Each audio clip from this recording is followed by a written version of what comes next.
team weather, here's Chris Ramirez. So, Josh, there was a bit of a storm last night, and you said that you had people send in some pictures? Yeah, you know, we got a ton of viewer photos, Isabel, and we don't have time to show them all during the newscast, which is why we set up a link on the Concho Valley homepage. If you click right there, it's going to pull up this story, and inside this story is a gallery. And you can scroll down and click on that gallery, and when you click on that gallery, you can cycle through all of these great photos right here. From all of our viewers that send in all these great photos to our Facebook page. We'll be sharing that link over to the KSAN News Facebook page here and just after the weathercast. We put it on the KSAN News Facebook page. Take a look at the time lapses. We've got all cameras up here because I want to show you what happened this afternoon. It's kind of neat. We had a few thunderstorms popping off to the west once again, although these didn't turn out anything like last night.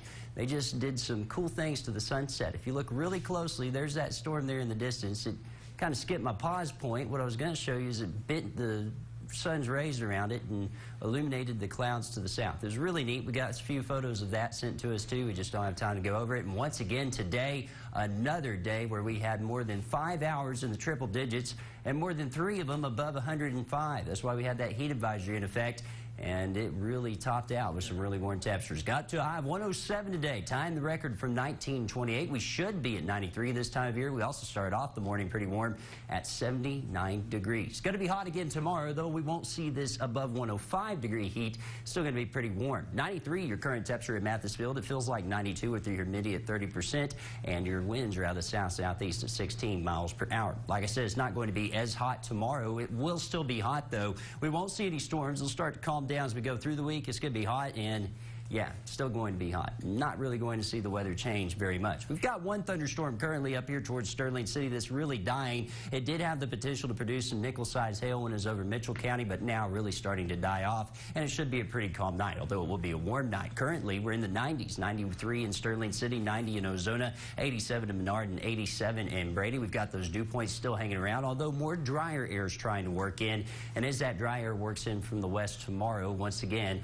going to be really warm, but not near as warm as we saw today. Winds still breezy, and they'll be breezy overnight at about 15 to 25 miles per hour. They'll be breezy tomorrow as well, thanks to a low pressure system off to our west. The severe weather tonight, it's up in the Oklahoma Panhandle and the Texas Panhandle. It's going to be diving to the east and the southeast, so it's going to miss us off to the east and off to the north. Should be another calm night, and then we've got a stationary front to our north. That touched off a few thunderstorms this afternoon up there towards I-20. It's not really going to be here tomorrow. The dry line is going to back off more to the west, and although that'll alleviate some of the dry air and ease off the temperatures, we're still going to have south winds, so it'll still be warm, and it'll be a tad more muggy than it was today. So tonight, we've got those temperatures going down into the 70s. No rain expected tonight. Tomorrow, climbing up near 100 degrees with those winds out of the south at 10 to 15 miles per hour. And then starting off your Tuesday with temperatures in the 70s again, climbing back up once again near 100 degrees. Going to be remaining hot over the next week or so. Tonight, down to 76, mainly clear with a storm possible to the north, just that dying storm for the most part. Tomorrow we climb up to 100 degrees, mainly sunny and not as hot with winds out of the south at 15 to 25, potentially gusting to 30 at times, and then we're flirting with 100 degrees every day this week. Until we get in the weekend, maybe we'll get some moisture come back in and now make things partly cloudy and cool us off a degree or two. We'll be right back.